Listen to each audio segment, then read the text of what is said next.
So today we're out here in the fine city of Georgetown at this local pavement job, and here I'm with a brand new employee of CNR, Phil Gall. How's it going, Phil? It's going good, man. It's been going good. We've been real busy today out in Georgetown, paving this driveway for this family right over here. And it's a good day to be us. It's also good to have a bunch of civil engineers like you all come to our job site and, just watch everything we do, all of our procedures, all of our equipment that we use, and any safety considerations that we have. I can see, even on the first day, they've already got you decked out in the CNR gear. Yeah, as you can tell by, my shirt, it can get a little dirty on the job site, but, we're here for one reason, that's the...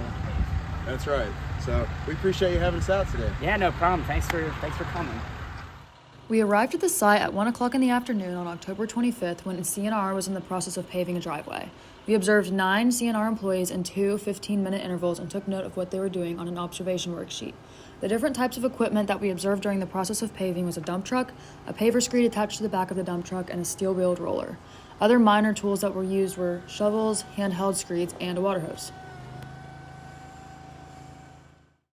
Shown here is the process model for a typical asphalt paving operation. A haul truck will pick up and deliver the asphalt mix to the site where the paver will then lay it. Once paved, the roller will compact the asphalt to achieve its proper density. The haul truck will return to the asphalt plant and the cycle will continue until the paving job is complete. In asphalt paving, we have to deal with certain safety hazards. The major one is the high temperatures that can be found from 250 to 300 degrees. This can lead to burns on the skin or could also lead to fumes being exposed. And so we obviously have found that has led to potential long-term problems such as bronchitis and emphysema. And then also along with the temperatures, we have dealing with heavy equipment. So following proper safety procedures for that is essential.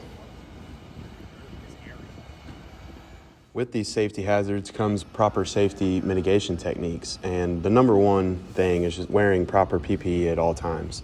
The job site that we visited, they had a safety man there that was solely responsible with watching every employee to make sure that they are following these practices, wearing their safety glasses, coveralls, ear protection, all that kind of stuff, and staying out of the way of the big heavy equipment and also staying away from the hot mix asphalt that could produce the problems that we had previously discussed.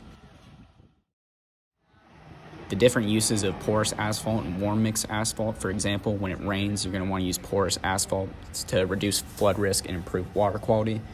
And then for warm mix asphalt, the warm mix technologies in general reduce energy and emission regarding the actual production of asphalt. Asphalt uses 20% less energy to make any other construction materials.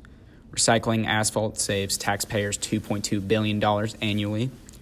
And then lastly, the smoothness of asphalt allows for better fuel mileage, which saves energy and money for drivers. So the first picture is the cold feed bins. This is where they bring the rock and aggregate into these bins and it separates them and ships them down the line to the mixing plant.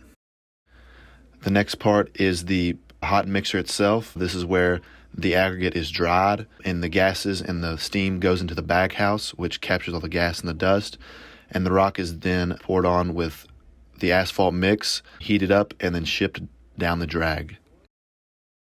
After the asphalt is mixed, it is shipped up the drag into the silos. These silos can hold aggregate for the day, and it can hold it over a period of time, so to be used at a later time. There's also a recycled asphalt pavement cold bins. They can mix in the recycled asphalt and it'll directly ship into the mixer and be mixed with the fresh aggregate. This is the control room. This is where they control the temperature in the mixer, the different types of aggregate that come from the cold feed bins, the percentages of those aggregates they want to use in the mix.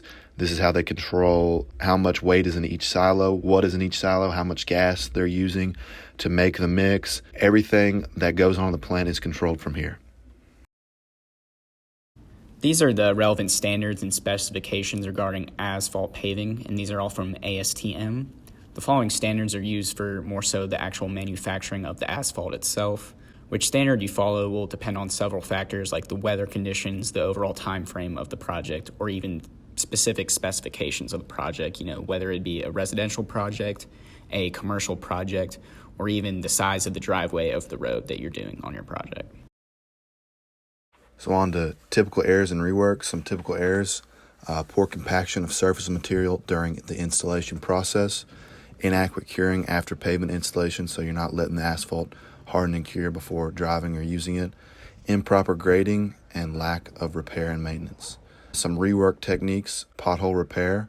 To name a couple of those is throw and roll, spray injection, and full depth repair. Milling and resurfacing, which is you cut off the top couple inches of the pavement and resurface it with new asphalt. And removal and replacement is just removing the existing asphalt and replacing it with brand new one.